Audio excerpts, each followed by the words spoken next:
आतंकवाद के मुद्दे पर, अवैध घुसपैठियों के मुद्दे पर प्रधानमंत्री नरेंद्र मोदी ने आज लाल किले के प्राचीर से कहा है, अगर सरकार अपनी प्रतिबद्धता इन मुद्दों पर दिखा रही है, आलोक जी, क्या दिक्कत है इसमें? देखिए, बिल्कुल कोई दिक्कत नहीं है, प्रतिबद्धता दिखाएं। और जैसा कि बीजेपी के प्रवक्ता महोदय ने भी कहा कि विपक्ष को साथ आना चाहिए। जिस समय पर पहलगांव में आतंकी हमला हुआ तो पूरा विपक्ष साथ खड़ा हुआ था, लेकिन Modi ji all party meeting से भाग गए। दो बार ऑल पार्टी मीटिंग हुई, आए नहीं। राज्यसभा में जब जवाब देना था वहां से भी भाग गए। तो विपक्ष तो साथ खड़ा हुआ है सरकार के, लेकिन सरकार भागती हुई नजर आती है। सरकार और सेना के बयान लगातार अलग अलग हैं। सेना कहती है कि हमारे हाथ बंधे हुए थे, मोदी जी कहते हैं कि हमने हाथ खोले हुए थे। सेना ठीक है, युद्ध के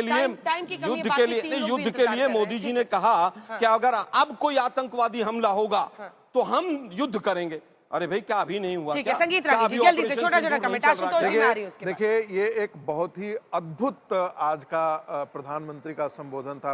मुझे लगता है कि देश की कोई ऐसी नीति, संघ का काडर बहुत खुश हुआ होगा। नहीं, बिल्कुल खुश हुआ होगा। और साथ साथ कोई ऐसी नीति नहीं है, चाहे अर्थनीति हो, राजनीति हो, चाहे वो सामरिक सुरक्षा का विषय हो, चाहे वो ट्रंप के बारे में जो कांग्रेस पार्टी चिल्ला रही थी, सबके बारे में आज प्रधानमंत्री जी ने उत्तर दे दिया है। और मैं बार बार एक चीज कहता हूं, IMDT एक्ट जो लाया था कांग्रेस पार्टी ने, उसके बारे में सर्वानंद सोनोवाल ने जो सुप्रीम कोर्ट में किया, रिपीट नहीं कर रहा हूं, उसमें सुप्रीम कोर्ट का ऑब्जर्वेशन था कि कांग्रेस पार्टी ने, कांग्रेस की सरकार ने बांग्लादेशियों को बसाने के लिए IMDT एक्ट लाया था।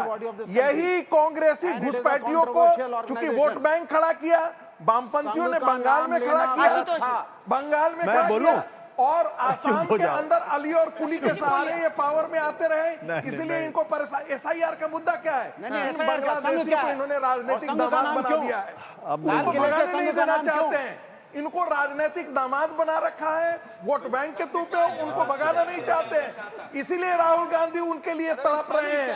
अरे राहुल गांधी का आज स्वतंत्रता दिवस को बायकॉट करने का गांधी परिवार का, अरे ये तो विदेशी एजेंट लोग करते हैं भाई। विदेशी एजेंट लोग ऐसा करते हैं। राहुल गांधी और गांधी परिवार ने आज कम से कम राष्ट्रीय उत्सव का बहिष्कार क्यों किया? इसका जवाब देना चाहिए। मैंने संघ का नाम क्यों लिया, पहले तो ये बताइए, क्या संघ कॉन्स्टिट्यूशनल बॉडी है? संघ एक वो ऑर्गेनाइजेशन जिसको 3 बार बैन किया गया है, प्राइम मिनिस्टर उसका नाम ले रहे हैं, बताइए। इसीलिए उसका नाम लीडर ऑफ अपोजिशन को आप रिस्पेक्ट नहीं देते। कंट्रीब्यूशन तो इस देश के लिए ऐसा है, कोई कंट्रीब्यूशन नहीं आ रहा है। आशुतोष, दूसरे को बोल दिया। आशुतोष, मैं आज अपने साथी भाटिया जी से प्रेरणा लेते हुए सकारात्मक बात करूंगा। वाह, प्रधानमंत्री जी की आज के भाषण नकारात्मक शुरू किया था। प्रधानमंत्री जी की 3 चिंताएं और 3 चुनौतियां, सुरक्षा, समृद्धि और संकल्प। ये 3 चिंताएं बहुत स्पष्ट हैं उसमें, और 3 चुनौतियां हैं। एक चुनौती जो वैश्विक चुनौती है, जब वो प्रधानमंत्री जी ट्रंप को संबोधित करते हुए कहते हैं किसी तरीके का कोई समझौता नहीं करेंगे खेती किसानी को लेकर। पाकिस्तान को बिल्कुल साफ चुनौती देते हुए कहते हैं कि ये जो आप न्यूक्लियर ब्लैकमेल की बात करते हैं, ये हम नहीं आपकी बात सुनने वाले हैं।